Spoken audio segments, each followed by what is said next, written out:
Hi, welcome to the Boca Voice and Fact or Fiction Friday. We're very fortunate today. We have one of our city council members, Scott Singer.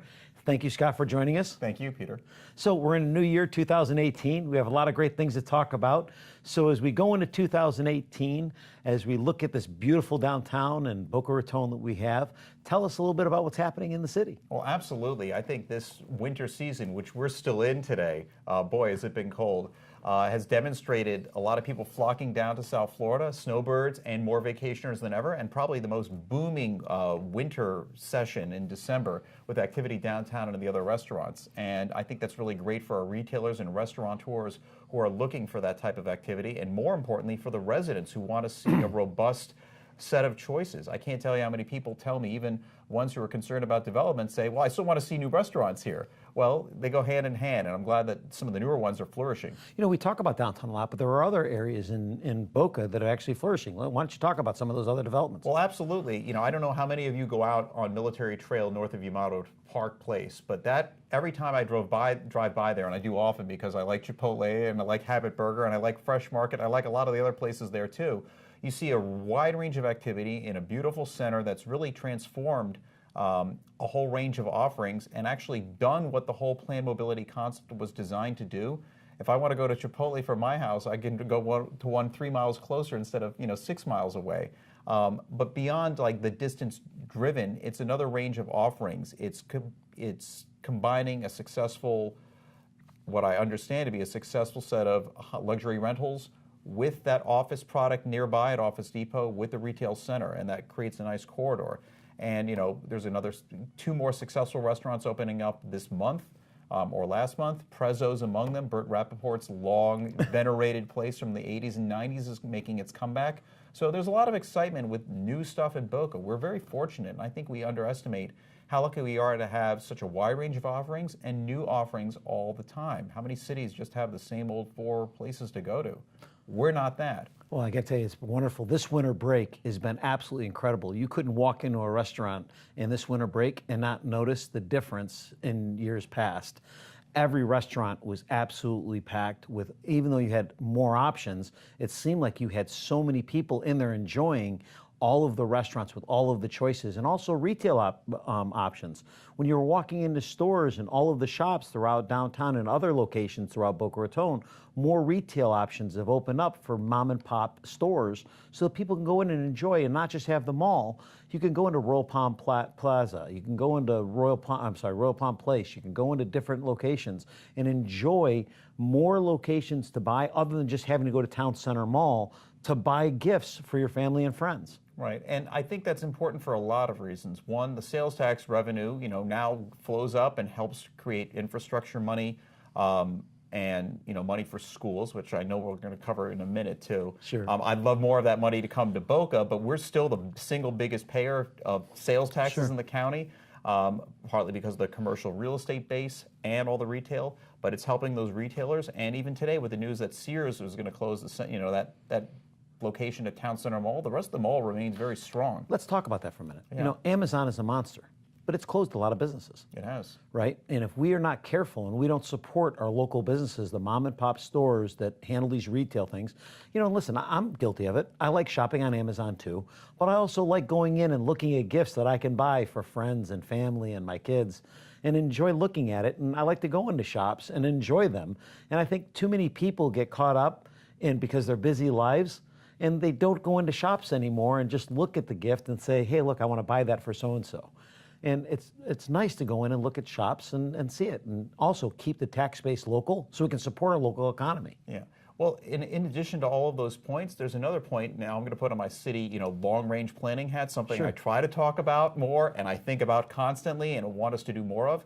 We're at, I guess, a sea change moment. The whole old brick and mortar economy of being the only economy, we're reaching the tipping point. We've had brick and mortar and click and mortar for a long time, but we're going to have to figure out what we're doing with the retail spaces and a lot of things long term for zoning, for planning, for traffic planning. And it's interesting to see how things are developing now, but where are we taking them? Staff has been working on a set of streamlining proposals because, going back 40 years, you needed permission, a conditional use essentially, if you wanted to make a restaurant of more than 1,000 square feet. I guess 40 years ago, the concern was that, wow, a restaurant of 1,000 feet is so large. Well, I mean, it's really small today, but retailers nowadays, they're being replaced with restaurants. People don't want to cook as much. People want to go out, whether it's fast casual or more formal dining. That's what they want. Our code is catching up a little bit just to making that process easier. It'll still be checked and double checked and triple checked. And that's something that people don't realize. When projects come through, they're vetted very strongly. And I'll just take last night's example. There was a proposal for a change of a recreational parcel at Hidden Valley, a closed golf course, for 101 residential units. Well, it failed. The planning and zoning, the staff recommended against it because of traffic concerns. The planning and zoning board voted on a series of votes, all of them against the project. And I think it demonstrated that you have to have certain criteria to get a positive recommendation from staff. And even then, independently vetted by planning and zoning and the city council. And I voted on things that staff hasn't recommended. So why am I mentioning all this? Because as we go forward and try to figure out, the changes we need for our land use, it's important for us to recognize that just because something was in a code 40 years ago doesn't mean it's necessarily indicative of where we want the city to go 20 to 30 years from now. And if we can make a simple gain in terms of making the process easier for someone to open a restaurant, even a breakfast restaurant, we had they went through months and months of red tape that I don't think really helped anyone. And staff has been working hard with all of the busyness of a lot of development coming and trying to figure out better plans.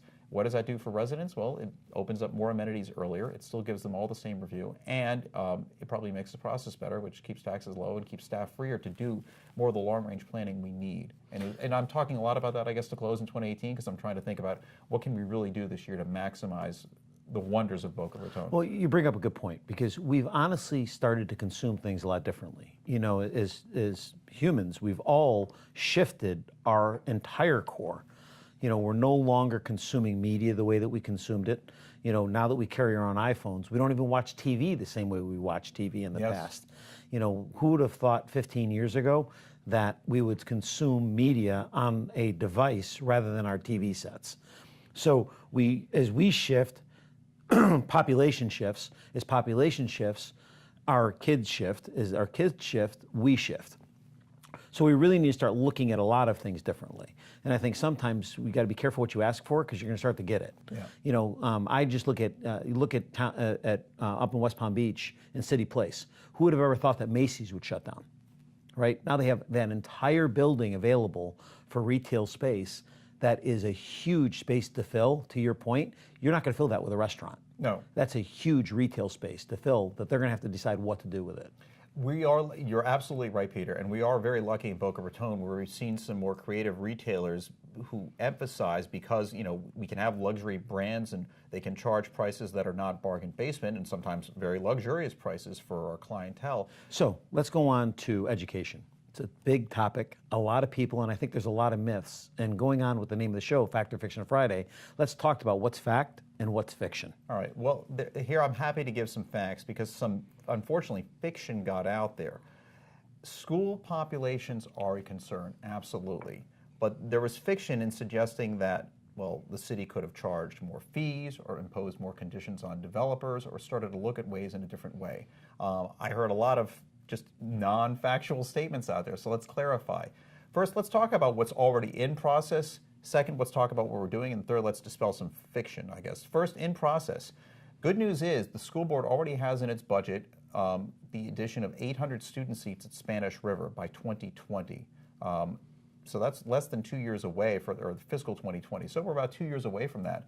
But that's going to have a significant impact on crowding issues that people are concerned about, rightfully so, particularly at Boca High. The school district has been more aggressive in people using fake Boca addresses to get in our schools. That's a small issue, but taken together, those high school issues, that will be a significant impact. Second, of the 7 schools to be rebuilt in the entire county with the sales tax money that was approved last year, 2 of them are in Boca Raton, 2 middle schools in Boca Raton, elementary schools, Addison Meisner Elementary and Verde Elementary. And Addison Meisner will be looked at a K through 8. School district's been exploring some possibility of other sites. Each have their drawbacks. The current site's very compact. It's only 11 acres. It was small in the 1960s. It's smaller for the next 50 years. That's why they were exploring options, including an unused corner of Sugar Sand Park, not the park itself. That's a fictions out there. People have been telling me, why would you tear down Sugar Sand Park? Well, school district wasn't even considering that, and they're driving the train on that one. Other sites, but all to add more student space. We have a real opportunity, one I've been excited about, Peter, because it came up last month when GL Homes decided not to proceed with a parcel in the agricultural reserve. The school district was tentatively holding that for a school that they budgeted but not cited. They came at our city council meeting in December and I said, we'd like that school. Put it in Boca Raton. It could be a high-tech elementary school to go with Don Estridge. And by the way, the city has 2 parcels along Military Trail that are one at the corner and one south of it next to a commercial building that are kind of orphans. They're not, they're 4 and 5 acres, but you reconfigure that next to the school, which they touch, and you can add elementary school facilities on that campus through a K-8 model, which is what they're exploring anyway. Might need a little more parcel just to the east, but again, I heard another fiction. I heard someone saying, well, why would you tear down, why would you replace fields at DeHornley Park? No, we wouldn't. It's not that. We're talking about a little orphan next to the school, not the 100+ acres that are already part of the fields and part of the capital plan. It's really just trying to figure out a way to use banked land or land that's been underutilized for school purposes. And frankly, that's one of the highest purposes in any community. And I'm willing to look, for the good of our community, to partner with the school district so that we're not looking to maximize the value of that land because, frankly, the school, having a school there maximizes the benefit to our community. That's what it's about. One of the other myths that come out considerably is the amount of condos going up east relative to the amount of students that are going to be going in our school district.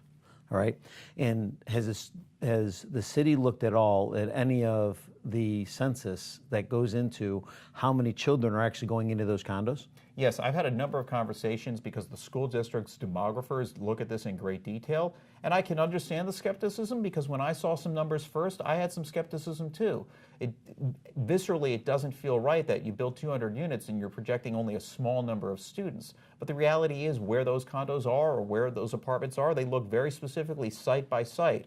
So for example, the demographers showed me their data and backup on why one project might have the same number of students as a number of housing units that are significantly higher. Now, we'll still work, it's trust but verify. They trust their math and then they verify it through experience. We take their data and then we use our own gut test. And I think that's what comes back to everything. I want residents to know that no fact doesn't go unexamined.